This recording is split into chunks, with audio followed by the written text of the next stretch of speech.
오늘 주신 말씀을 가지고 믿음의 기본으로 삶에서 승리하라는 제목으로 은혜를 나누고자 합니다. 사람이 살아가는 것을 삶이라고 말합니다. 인생이라고 말합니다. 즉 사는 것입니다. 사람은 살기 위해 몸부림칩니다. 그리고는 말합니다. 삶은 현실이다. 그리고 삶은 힘든 것이다. 왜 우리의 삶이 힘든가? 성경은 죄의 결과라고 말하지만 사람들은 그것을 잘 모릅니다. 삶이 힘든 이유는 우리가 소위 문제라고 하는 것들을 만나기 때문입니다. 끊임없이 문제를 만납니다. 이것이 문제입니다. 문제를 만나는 것이 문제라는 것입니다. 인생을 가볍게 보는 사람들은 말합니다. 문제는 풀면 되지 않느냐라고 말하는데 그래 쉬운 문제가 아닙니다. 왜냐하면 우리가 만나는 문제는 한두 가지가 아닙니다. 정말 어려운 문제들이 끊임없이 우리를 찾아옵니다. 삶의 전반에 걸쳐서 문제가 아닌 것이 없습니다. 모든 것이 문제라는 것입니다. 먹는 것으로부터 시작해서 마시는 것, 입는 것, 거기다가 육체적인 문제, 정신적인 문제, 우리는 영적인 문제까지. 우리는 이 문제 속에서 허덕이며 이 문제를 해결하기 위해서 애를 쓰고 그리고는 인생을 살아가게 되는 것입니다. 지금 여러분이 만나고 있는 문제는 어떤 것입니까? 아마 풀어놓으면 한두 끝도 없을 것입니다. 한두 개가 아니라는 말씀입니다. 또 그 문제 때문에 오늘도 고민하고 방법을 찾고 문제를 해결하려고 하고 있을 것입니다. 오늘 이 자리에 나온 것도 어찌 보면 그런 문제를 해결받기 위한 하나의 방법일 수도 있습니다. 이런 인생이라면 당연히 생각되는 것이 있습니다. 이렇게 삶에 부딪히는 다양한 문제들을 해결할 수 있는 방법이 있는가? 이렇게 범위가 넓고 수없이 만나는 문제들, 이 다양한 문제들에 대응하는 다양한 방법들이 있어야 되는데 너무 복잡하고 힘드니까 한꺼번에 해결할 방법은 과연 있는가?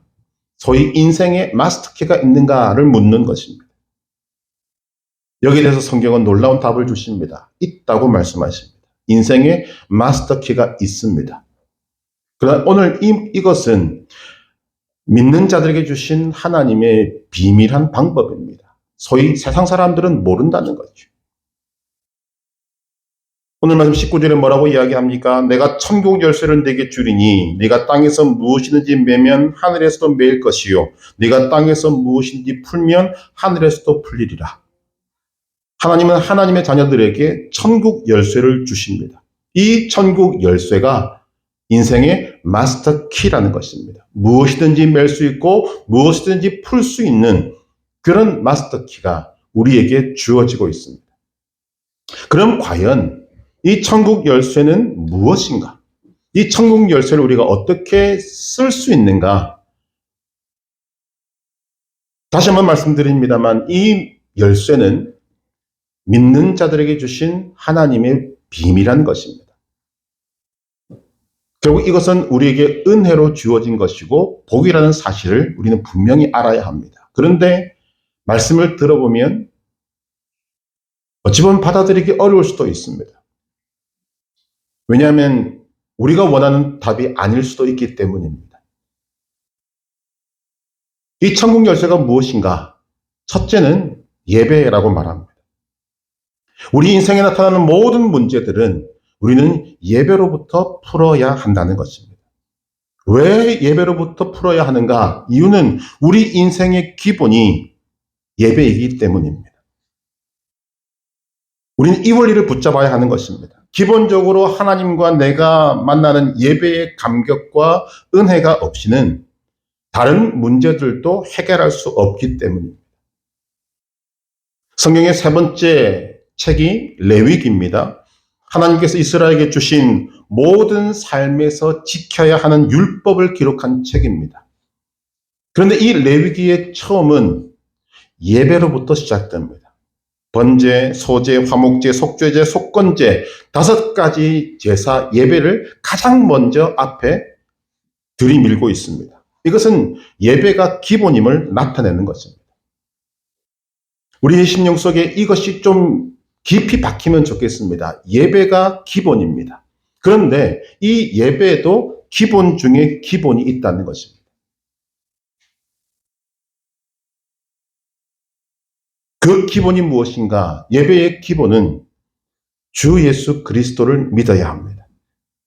구원받아야 합니다. 하나님과 화목해야 합니다. 예배는 하나님과의 인격적인 관계에서 드려지는 것입니다. 그런데 구원받지 못한 인간은 하나님과 인격적인 관계를 맺을 수가 없습니다. 로마서 3장 10절은 이렇게 말합니다. 의인은 없나니 하나도 없으며 우리는 의인이 아니기 때문에 하나님과 교제할 수 없습니다. 에베소 2장 1절 그는 허물과 죄로 죽었던 너희를 살리셨도다. 우리는 죽어 있기 때문에 살아계신 하나님과 교제할 수 없습니다. 로마서 8장 6절 7절은 말합니다. 육신의 생각은 사망이요 영의 생각은 생명과 평안이니라. 육신의 생각은 하나님과 원수가 되나니 이는 하나님의 법에 굴복하지 아니할 뿐 아니라 할 수도 없습니다. 하나님은 산자의 하나님이십니다. 허물과 죄로 죽어 있는 사람, 의인이 아닌 사람은 하나님과 인격적인 관계를 맺을 수가 없습니다. 더구나 구원받지 못한 사람은 하나님의 원수라고 말하는데 하나님께서 원수인 사람과 어떻게 인격적인 관계를 맺을 수가 있습니까? 그런데 예수님을 믿으면 하나님과 화평하게 되는 것입니다. 에베소 2장 14절 이하에는 말합니다. 그는 우리의 화평이신지라 둘로 하나를 만드사 원수된 것 곧 중간에 막힌 담을 자기 육체로 허시고 예수님은 자기 육체로 하나님과 인간 사이가 원수된 것 곧 중간에 막혀있던 담을 허시고 화평 그 자체가 되셔서 하나님과 인간이 화평하게 하셨습니다. 그리고 이것의 이유가 무엇인지를 분명하게 밝히십니다. 에베소 2장 19절에 보면 이는 그로 말미암아 우리 둘이 한 성령 안에서 아버지께 나아감을 얻게 하려 하십니다. 하나님 아버지께 나아가는 것이 뭡니까? 예배입니다. 즉 우리로 하여금 하나님과 원수가 되어든 우리로 하여금 하나님께 예배하는 자로 만드시기 위해서 예수님은 자신의 육체를 사용하셨다는 것입니다. 십자가에서 죽으셨다는 것입니다. 그래서 하나님과 원수된 것, 곧 하나님과 우리 사이에 가로막혀 있던 담, 어느 누구도 건너갈 수 없던 그 담을 헐어버리시고 하나님과 우리를 화평케 하신 것입니다. 그래서 예수 믿는 자가 바로 이 은혜를 얻고 천국 열쇠를 주게 되는 것입니다. 예수님께서 오늘 하신 말씀의 기본이 무엇인가? 베드로가 주님 앞에 고백했기 때문입니다. 너희는 나를 누구라 하느냐? 그때 성령에 힘입어서 베드로는 고백합니다. 주는 그리스도시요 살아계신 하나님의 아들이십니다. 이 고백을 듣고 나서야 하나님은 천국 열쇠를 주시는 것입니다. 하나님과 화목됨을 보여주시고 계시는 것입니다. 이것이 기본이라는 거죠.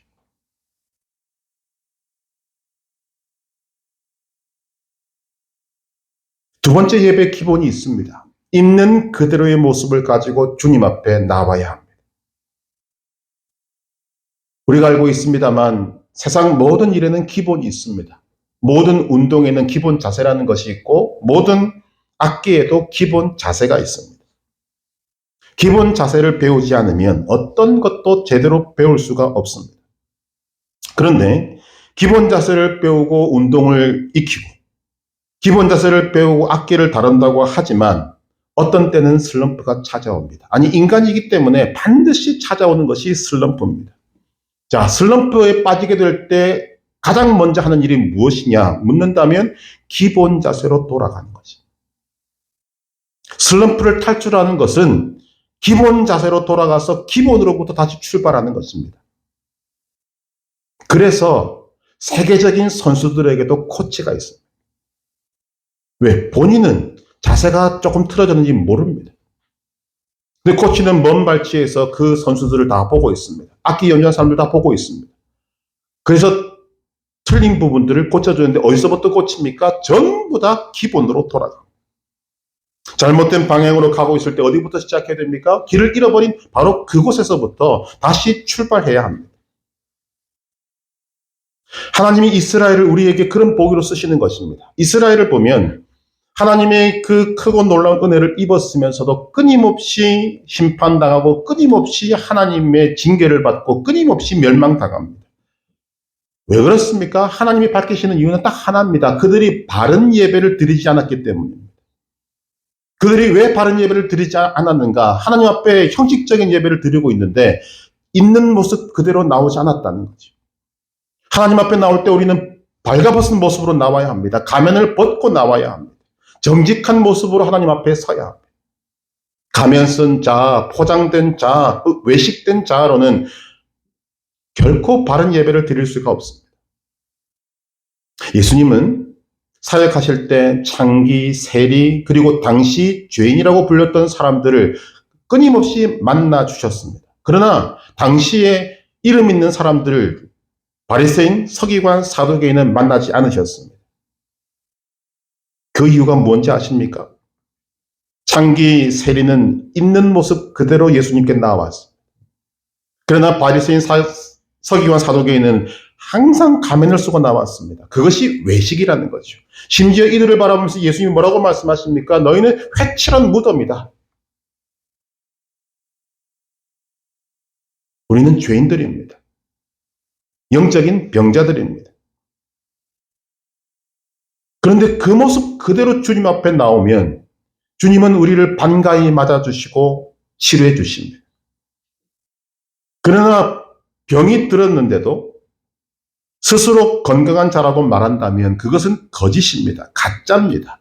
주님은 그런 거짓과 가짜와는 만나지 주지 아니하십니다. 마태복음 9장 12절에 뭐라고 말씀합니까? 건강한 자에게는 의사가 쓸데없고 병든 자에게라야 쓸데있느니라. 자칭 의인이라고 하는 가짜는 주님께서 만나주시지 않습니다. 하지만 창기나 세리일지라도 내가 죄인입니다. 나는 병자입니다. 나는 죄를 지었습니다라고 고백하는 진정한 모습으로 나오면 그때는 만나주시고 치유해 주시고 회복시키시고 변화시켜 주시는 것입니다. 우리는 주님 앞에 나올 때 있는 모습 그대로 나와야 합니다. 모든 가면을 벗어버리고 나와야 합니다. 이것이 기본 중의 기본입니다. 세 번째 예배의 기본은 누누이 말씀드립니다만 순종하는 마음입니다. 순종하는 마음으로 예배를 드리면 나는 죽고 그리스도가 살게 됩니다. 이게 예배의 근본이거든요. 순종하는 마음으로 예배를 드리면 하나님 말씀 앞에 내가 틀렸습니다라고 인정하고 바뀌기를 원하고 변화되기를 바라는 마음으로 순종하는 마음으로 주님 앞에 서면 이 현상이 나오는 것입니다. 나는 죽고 그리스도가 살게 됩니다. 그리스도가 어떤 분이십니까? 죽음을 이기고 승리하신 분이십니다. 질 수가 없는 분입니다. 그러므로 예배를 통해 내가 죽고 그리스도가 살면 우리를 힘들게 하는 모든 문제들을 승리하신 죽음도 이기신 예수님께서 해결해 주시는 것입니다. 왜? 내가 죽고 그리스도가 살기 때문에. 이런 예배를 드리면 하나님과 내가 만나는 감격과 감동과 은혜가 넘치게 됩니다. 그것이 참된 예배요. 그것이 바른 예배입니다. 그때 하나님의 역사가 우리의 삶에 일어나게 되는 것입니다. 목사가 되어서 누리는 복이 있다면 성도들의 사랑을 받는 것입니다. 대표 기도할 때마다 여러분들이 기도할 때마다 목사를 위해서 기도하는 것 압니다. 눈에 드러나든 드러나지 않든 수고하고 섬겨주시는 것도 너무 잘 알고 있습니다. 예수님 때문에 받는 과분한 사랑이라고 생각합니다. 목사인 저에게 가장 큰 감동이 무엇인가 하면 이 부족한 목사가 전하는 하나님의 말씀을 붙들고 여러분들이 그 힘든 삶에서 믿음으로 살려고 몸부림치는 모습입니다. 그런 모습을 알고 있고 그런 모습을 보고 있고 그런 성도들의 사랑을 생각하면 기도할 때마다 눈물이 나는 거죠.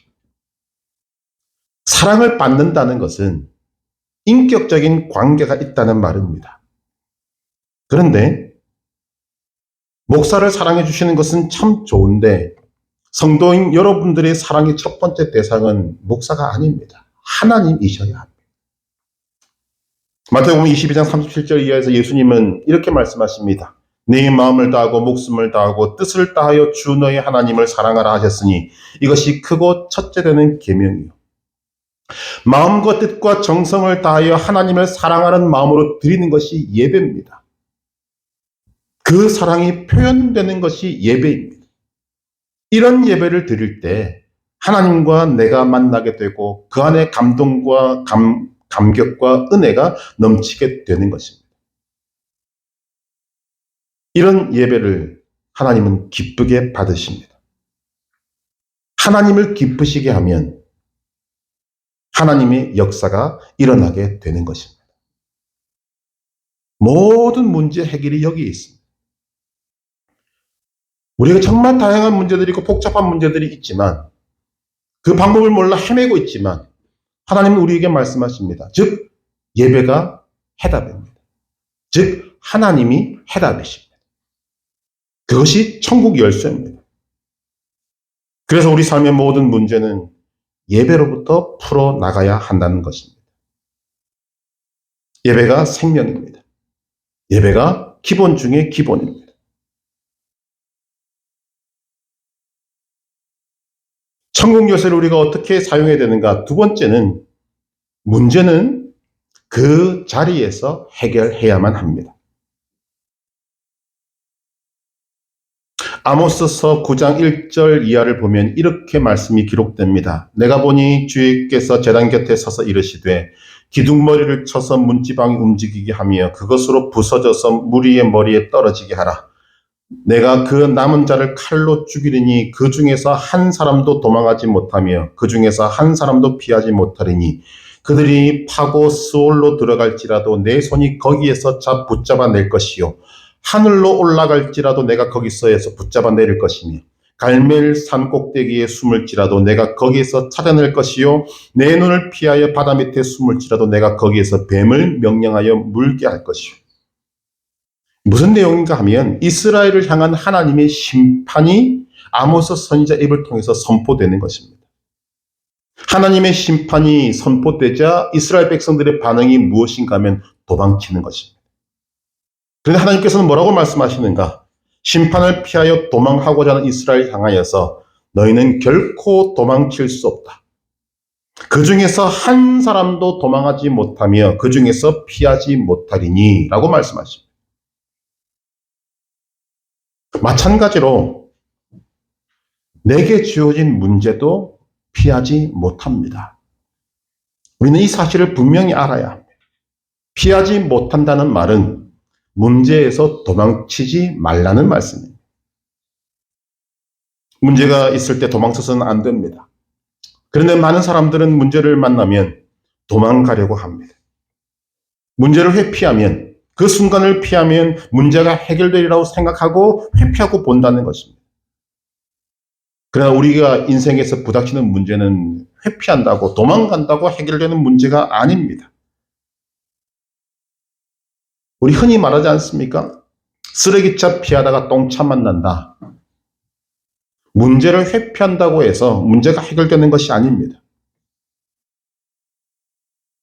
문제를 만났을 때 도망치지 않고 있는 그 자리에서 내게 부족한 부분을 보충하고 실력을 키우고 회복하고 그 문제를 뚫고 나가야지 그 문제를 회피하는 것은 우리 인생에서 전혀 도움이 안 되는 것입니다. 죄도 마찬가지입니다. 죄를 지었다면 있는 그 자리에서 회개의 자리를 만들어야 합니다. 그러면 문제가 해결됩니다.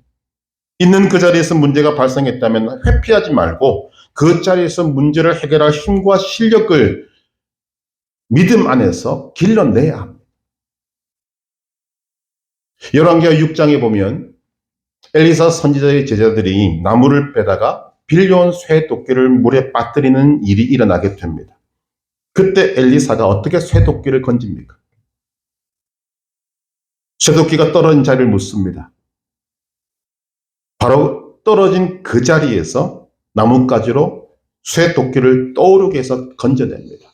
바로 그 자리에서. 쇠도끼를 떨어뜨린 바로 그 자리에서 문제를 해결하는 것입니다. 그렇다면 있는 그 자리에서 문제를 해결할 힘과 실력을 어떻게 기르는가? 이것도 예배입니다. 예배의 핵심은 순종이라고 말씀을 드렸습니다. 우리가 전심으로 예배를 드리고 바른 예배를 드리면 하나님의 은혜가 임하는데 하나님의 은혜는 주로 말씀을 통해 임합니다. 하나님의 말씀은 능력 그 자체입니다. 모든 것을 해결할 수 있는 능력입니다. 히브리서 4장 12절 하나님의 말씀은 살아있고 활력이 있어 좌우에 날선 어떤 검보다도 예리하여 혼과 영과 및 관절과 골수를 찔러 쪼개기까지 하며 또 마음의 생각과 뜻을 판단하나니. 하나님의 은혜가 말씀으로 임한다는 것은 순종이 있어야 한다는 말입니다. 하나님의 말씀에 순종할 때 문제도 해결되는 것입니다. 그래서 힘들 때, 어려울 때, 문제가 있을 때 우리는 예배의 자리를 도망치는 것이 아니라 오히려 예배의 자리를 찾아서 나와야 합니다. 예배의 자리를 지켜야 합니다.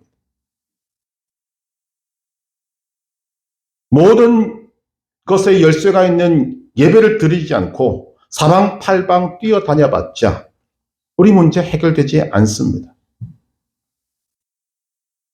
주님께서 우리에게 허락하신 축복의 통로인 예배를 드려야 합니다. 공적 예배를 드려야 합니다. 그리고 여러분이 있는 삶의 현장에서 하나님을 예배해야 합니다. 그곳이 예배 장소입니다. 문제가 있는 그곳이 예배의 장소이면 그 문제는 해결안 받게 되는 것입니다. 고린도전서 10장 13절 잘하는 말씀입니다. 사람이 감당할 시험 밖에는 너희가 당하는 것이 없나니 오직 하나님은 미쁘사 너희가 감당하지 못할 시험당함을 허락하지 아니하시고 시험당할 즈음에 또한 피할 길을 내사 너희로 능히 감당하게 하시느니라. 하나님의 뜻이 보이지 않습니까? 하나님은 여러분이 문제를 감당하기를 원하십니다. 그런데 우리는 약해서 그 문제를 감당할 수 없는 거죠. 있는 자리에서 예배를 드릴 때 하나님께서는 여러분들을 찾으십니다. 도움의 손길을 주시기 위해서 찾으십니다. 그 주님을 만나야 하는 것입니다. 예배의 자리에서 하나님을 만나야 하는 것입니다. 아모스 선지자가 선포한 것은 하나님의 심판은 피할 수 없다는 것입니다. 하늘로 올라가도 땅으로 기어 들어가도 먼 바다를 나가도 피할 수가 없습니다. 어디로 도망가든 하나님께서 반드시 찾으시기 때문입니다. 여러분 이 말씀을 역으로 생각할 줄도 알아야 합니다.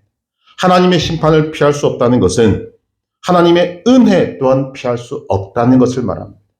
우리가 하나님 앞에 전심으로 드리면 세상에서는 우리가 어디 숨어 있다고 생각할지 모르겠습니다만 하나님 우리를 끄집어내셔서 찾아내셔서 우리에게 우리가 거부해도 하나님은 은혜를 부어주십니다. 그분이 하나님이십니다.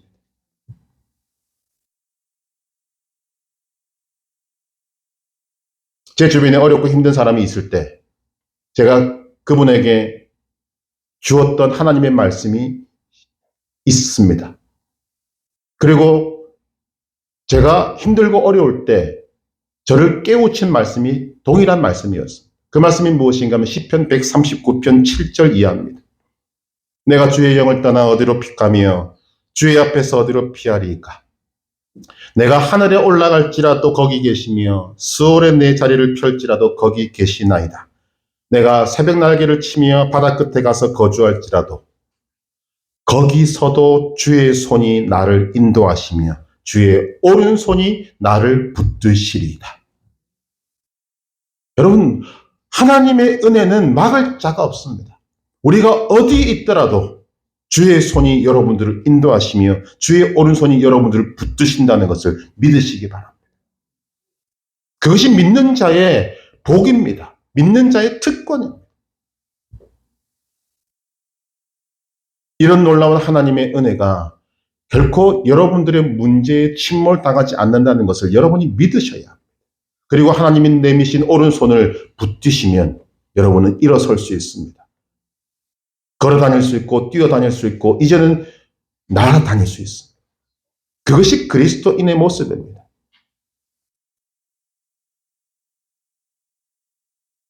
그 자리에서 해결해야 할 때 예배가 중요합니다. 또한 그 자리에서 문제를 해결할 때 필요한 것이 기도입니다. 야고보서 1장 5절 너희 중에 누구든지 지혜가 부족하거든 모든 사람에게 후히 주시고 꾸짖지 아니하시는 하나님께 구하라. 그리하면 주시리라. 여러분 세상은 지금 지식이 얼마나 차고 넘칩니까? 정말 50년 전 사람들은 꿈도 꾸지 못하는 그런 지식이 차고 넘칩니다. 그런데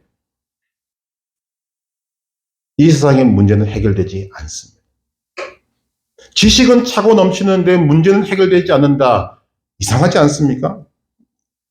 우리에게 확연하게 보여주는 것이 바로 그것입니다. 인간의 문제는 지식으로 해결되지 않습니다. 인간의 문제는 하나님의 지혜로 해결되는 것입니다. 그러므로 우리는 하나님의 지혜를 구해야 합니다. 그리고 하나님의 지혜를 붙들고 문제를 향하여 돌진하면 우리 앞에 그렇게 크고 무섭게 다가왔던 문제들이 한순간에 깨어지는 것을 보게 되는 것입니다. 문제를 회피하거나 도망친 사람의 대표가 요나 선지자입니다. 니느웨로 가라는 하나님의 말씀을 듣고도 그는 다시스로 도망칩니다. 결국 바다에 집어 던져져서 물고기 뱃속에서 회개하고 하나님의 명령을 수행합니다. 아니, 수행할 수밖에 없었습니다. 즉, 자리를 떠난다고, 문제를 회피한다고 문제가 해결되는 것이 아님을 보여줍니다. 우리는 그 다음 장면을 잘 보셔야 합니다. 어쨌거나 요나는 떠밀려서 니느웨로 갑니다. 니느웨가 얼마나 큰 성인지 모릅니다. 그런데 그가 반나절을 복음을 전했더니 온 성이 그냥 돌아버렸어요. 이게 하나님의 역사입니다. 문제가 있는 그 자리에서 예배하고 기도로 하나님의 도우심을 구하면 하나님께서 들으시고 지혜와 명철과 힘과 능력을 주셔서 그 문제를 능히 감당케 하시는 것입니다. 그리스도인들은 문제를 대할 때 당당한 자세로 임하는 것이 중요합니다. 그 문제는 여러분들을 절대로 이길 수 없습니다. 우리에게는 살아계신 하나님이 계시기 때문입니다. 여러분들을 위해서 자기의 아들 독생자 예수 그리스도를 십자가에 죽기까지 사랑하신 사랑이 넘치는 하나님이 계시기 때문입니다. 전심으로 주님을 찾고 구하는 자에게 능력의 강한 오른손을 펴치셔서 언제든지 도와주실 모든 준비를 갖추신 분이 하나님이십니다. 그 하나님의 손을 붙들고 문제가 있는 그 자리에서 예배와 기도로 뚫고 나가서 승리하는 그리스도인 되시기를 주님의 이름으로 축복합니다. 세 번째로 청열쇠를 쓸 수 있는 방법이 무엇인가 하면 고난을 유익으로 만들어야 합니다. 성경은 이스라엘 백성들이 망하는 원인을 다양하게 말하는 것 같지만 사실은 아닙니다. 호세아 13장 9절을 보면 이스라엘아 네가 패망하였나니 이는 너를 도와주는 나를 대적함이니라. 예레미야 선지자도 32장 29절 이하에서 말하는데 마찬가지입니다. 우상 숭배와 세상을 벗하는 것이 이스라엘이 망한 원인이라고 밝히고 있습니다. 우리 역시 마찬가지입니다. 조금만 문제가 생겨도 있던 믿음 내던져버리고 너무 쉽게 세상길로 나아갑니다. 요즘 보면 그렇지 않습니까? 진리이신 하나님의 말씀에는 귀를 기울이지 않고 세상 지식, 세상 방법, 세상 사람들이 말하는 것에는 귀를 기울입니다. 그리고 거기를 쫓아갑니다. 하나님을 찾지 않고 사람을 찾고 하나님의 방법을 찾지 않고 세상적인 방법을 찾는 것, 여러분 그것이 우상 숭배입니다. 그것이 세상을 벗함입니다. 고린도전서 10장 13절을 다시 한 번 더 떠올려 보시기를 바랍니다. 사람이 감당할 시험 밖에는 너희가 당한 것이 없나니 오직 하나님은 미쁘사 너희가 감당하지 못할 시험 당하며 허락하지 아니하시고 시험 당할 즈음에 또한 피할 길을 내사 너희로 능히 감당하게 하시느니라. 문제가 있을 때 우리는 이 말씀을 떠올릴 수 있어야 합니다. 사람이 감당할 시험 밖에는 당한 것이 없다. 문제가 생겼다는 것은 하나님께서 내 인생 가운데 문제가 생기는 것을 허락하셨다는 것입니다. 목적이 있다는 거죠. 훈련이고 또한 단련입니다. 훈련을 시키고 단련시키는 목적이 무엇입니까? 시험당한 사람의 유익을 위해서입니다. 하나님의 모든 것은 우리를 위하고 있습니다. 우리의 유익을 위해서입니다. 잘하는 말씀 있지 않습니까? 욥기서 23장 10절 그러나 내가 가는 길을 그가 아시나니 그가 나를 단련하신 후에는 내가 순금같이 되어 나오리라. 내가 가는 길을 그가 아시나니 이 그가 아신다는 말에 두 가지 의미가 있습니다. 하나는 하나님이 아시고 허락하셨다는 것이고 다른 하나는 하나님만이 그 길의 이유와 의미를 아신다는 것입니다. 욥이 말하는 내가 가는 길이 어떤 길입니까? 고난의 길입니다. 힘들고 어려운 길입니다. 그런데 그 고난의 길은 하나님이 허락하신 것이고 고난의 이유와 의미 또한 하나님만이 아신다는 것입니다. 그러므로 섣불리 판단하지 말고 섣불리 행동하지 말아야 합니다. 문제가 왔다고 죽었구나 생각하지 말아야 한다는 것입니다. 감당할 시험밖에는 허락하시지 않습니다. 주님께서 내 모든 길을 아십니다. 이것을 종합해서 우리는 생각할 줄 알아야 된다는 거죠. 과거에 이런 일이 있었습니다. 한 여학생이 수능 시험을 치는데 수능 1교시를 치고는 자살해버렸어요. 이유는 1교시 시험을 망쳤다는 것입니다.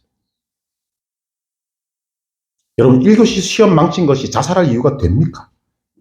물론 본인에게는 그럴 수 있습니다만 아무리 생각해봐도 안 되는 거죠. 아니 2교시 3교시 잘 치면 되고 정 안 되면 재수하면 되고 아니면 삼수하면 되는데 왜 1교시 시험을 망쳤다고 그 인생을 스스로 마감하느냐 하는 거죠. 섣불리 생각하고 섣불리 행동한 것입니다. 오늘 우리가 그렇게 많이 하고 있습니다. 그냥 문제만 닥치면 그동안 하나님께서 말씀으로 훈련시키고 믿음을 성장시킨 것은 온데간데 없어지고 그냥 그 문제 앞에서 벌벌벌 떱니다. 정신을 못 차립니다.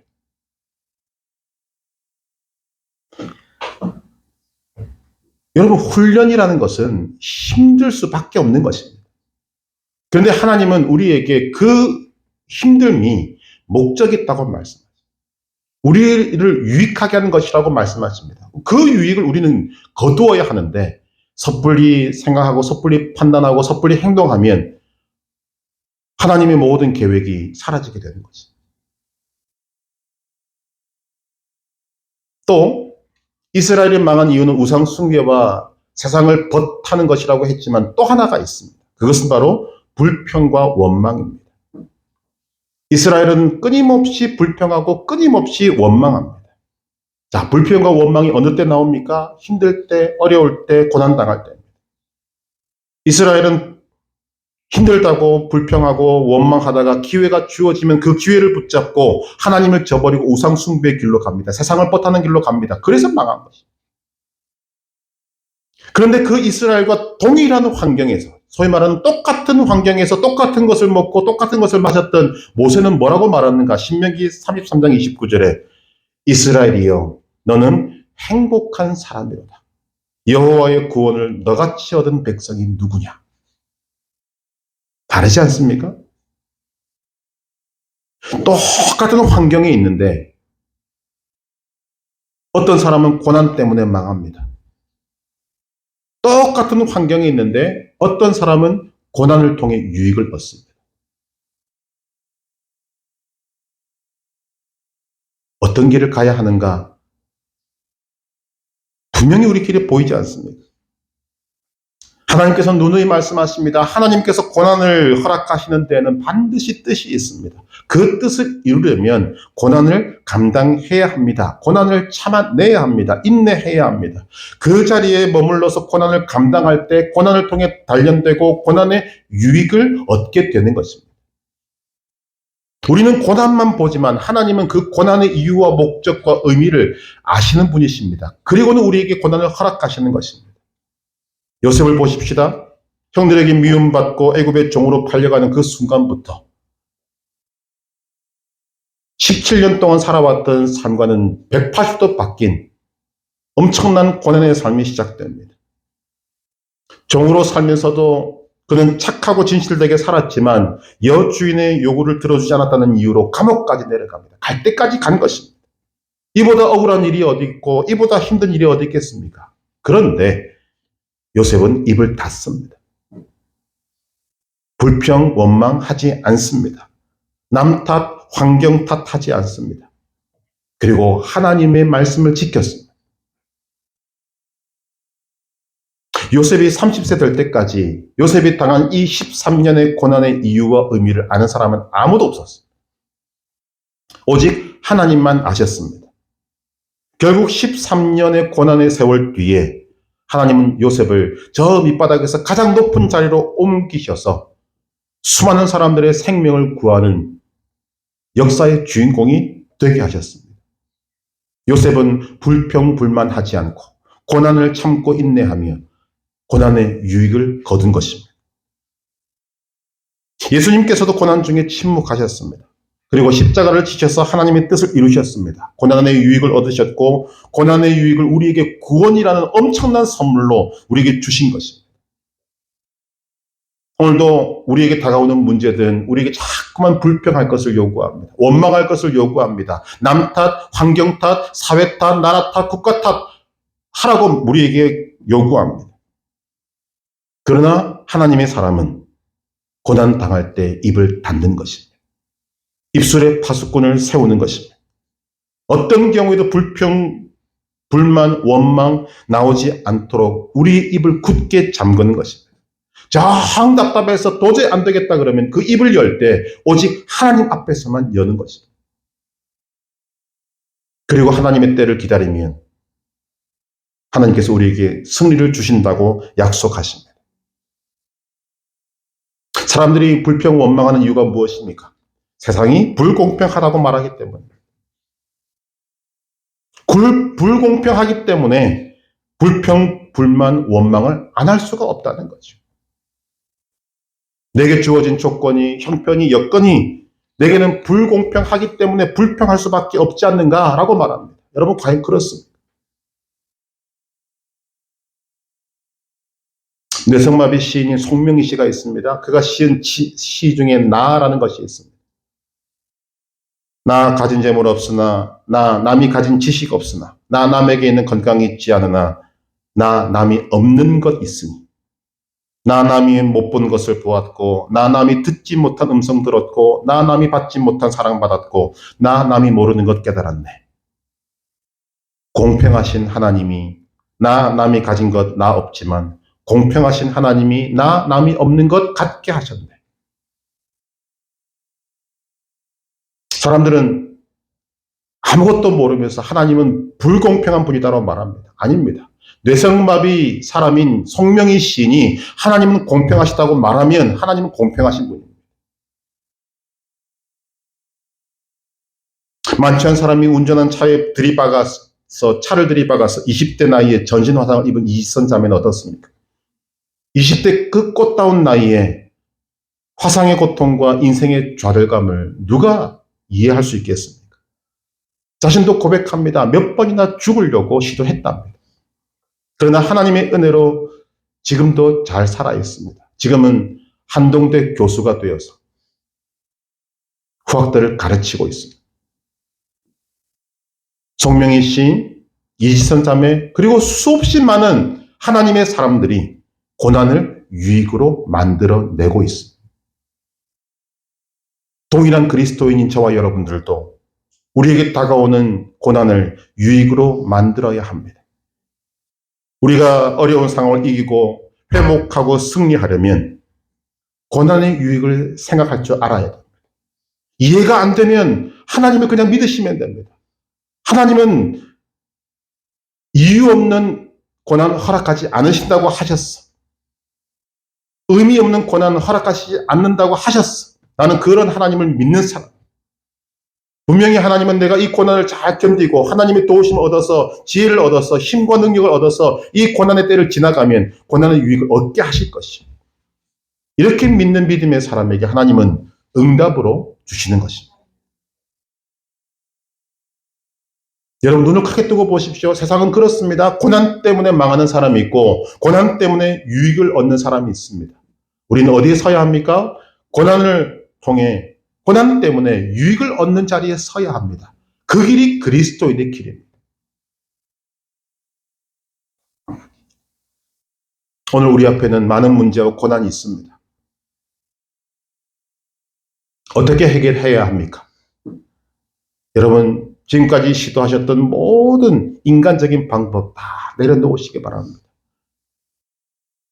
우리가 알고 있는 바와 같이 인간의 방법은 항상 부작용이 따릅니다. 그 문제를 해결했다고 해서 그 문제로 끝나는 것이 아닙니다. 또 다른 문제가 또 야기됩니다. 그러나 하나님의 방법은 부작용이 없습니다. 하나님께서 우리에게 제시하신 방법이 무엇입니까? 예배의 자리로 오라는 것입니다. 믿음으로 하나님과의 관계를 바르게 하라는 것입니다. 바른 예배를 통하여 전능하신 하나님이 어떻게 문제를 해결하고 고난의 유익을 얻게 하는지를 여러분이 눈으로 보고 귀로 듣고 여러분들의 삶으로 체험하라고 말씀하십니다. 문제를 회피하지 말고 인내하고 기다리면서 하나님의 능력을 구해야 합니다. 하나님의 강한 손이 여러분을 위해 사용되는 것을 여러분들이 확인하라고 말씀하십니다. 고난 때문에 망하지 말고 고난 때문에 유익을 얻고 고난 때문에 그 유익을 누리고 승리한 사람이 되라고 말씀하십니다. 얼마든지 가능하다고 말씀하십니다. 내가 천국 열쇠를 네게 주리니 네가 땅에서 매면 하늘에서도 매일 것이요 네가 땅에서 풀면 하늘에서도 풀리리라.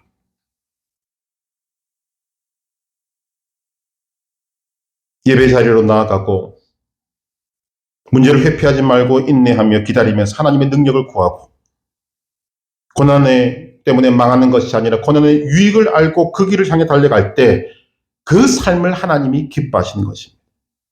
하나님을 기쁘시게 하면 하나님의 풍성함이 우리의 삶에, 여러분의 삶에 임하게 될 것입니다. 그것이 그리스도인의 삶입니다. 여러분은 예수님을 믿음으로 구원을 얻는 것뿐만 아니라 천국 열쇠를 손에 쥐었습니다. 인생의 마스터키를 소유한 것입니다. 세상 사람들이 갖지 못한 것을 가진 사람들입니다. 이제 그 열쇠를 하나님 나라 위하여 하나님의 영광을 위하여 사용하시기를 바랍니다. 그 사용 속에 여러분의 승리가 있을 줄로 믿습니다. 이 믿음을 가지고 우리에게 다가오는 모든 문제들 가운데 결코 주눅들지 말고 문제에 짓눌리지 않고 오히려 문제를 뚫고 나가서 승리하는 승리의 그리스도인 되시기를 주님의 이름으로 축복합니다.